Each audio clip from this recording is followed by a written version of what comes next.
தென்மேற்கு வங்கக்கடலில் 55 கிலோமீட்டர் முதல் 60 கிலோமீட்டர் வரையிலான வேகத்தில் காற்று வீசக்கூடும் என்று வானிலை ஆய்வு மையத்தின் எச்சரிக்கையை தொடர்ந்து தூத்துக்குடியில் 5000த்திற்கும் மேற்பட்ட நாட்டுப்படகு மற்றும் விசைப்படகுகள் கரையில் நிறுத்தி வைக்கப்பட்டுள்ளன. கூடுதல் தகவல்களை செய்தியாளர் ஜெயக்குமாரிடம் கேட்கலாம். ஜெயக்குமார், படகுகள் எத்தனை மீனவர்கள் இதனால இன்று மீன்பிடிக்க செல்ல முடியாத நிலை ஏற்பட்டிருக்கிறது? விவரங்கள் என்ன?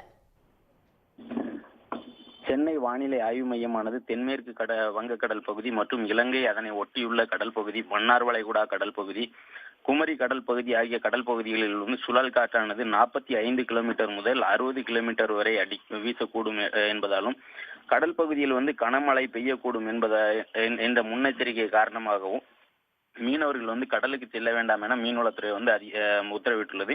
இதன் காரணமாக வந்து தூத்துக்குடி மாவட்ட மீன்வளத்துறை சார்பில் வந்து மறு அறிவிப்பு வரும் வரை வந்து நாட்டுப்படகு மற்றும் விசைப்படகு மீனவர்கள் வந்து கடலுக்கு மீன்பிடிக்க செல்லக்கூடாது என அறிவுறுத்தப்பட்டுள்ளது. மேலும் மாவட்ட ஆட்சித்தலைவர் வந்து லட்சுமிபதி அறிவுறுத்தலின்படி தூத்துக்குடி மாவட்டத்தில் இன்று முதல் 19ஆம் தேதி வரை வந்து கனமழை மற்றும் மிக கனமழை பெய்யக்கூடும் என்பதால் மீனவர்கள் தங்கள் படகுகள் ஆகியவற்றை வந்து பத்திரமாக உயரமான இடத்தில் வந்து நிறுத்தி வைக்கவும், மீன்பிடி சாதனங்களை பத்திரமாக பாதுகாத்துக் கொள்ளவும் வந்து உத்தரவிடப்பட்டுள்ளது.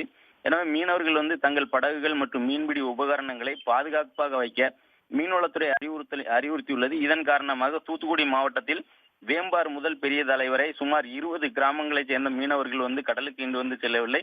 சுமார் 5000த்திற்கும் மேற்பட்ட நாட்டுப்படகு மற்றும் விசைப்படகு, ஃபைபர் படகுகள் வந்து கரையில் வந்து நிறுத்தி வைக்கப்பட்டுள்ளது.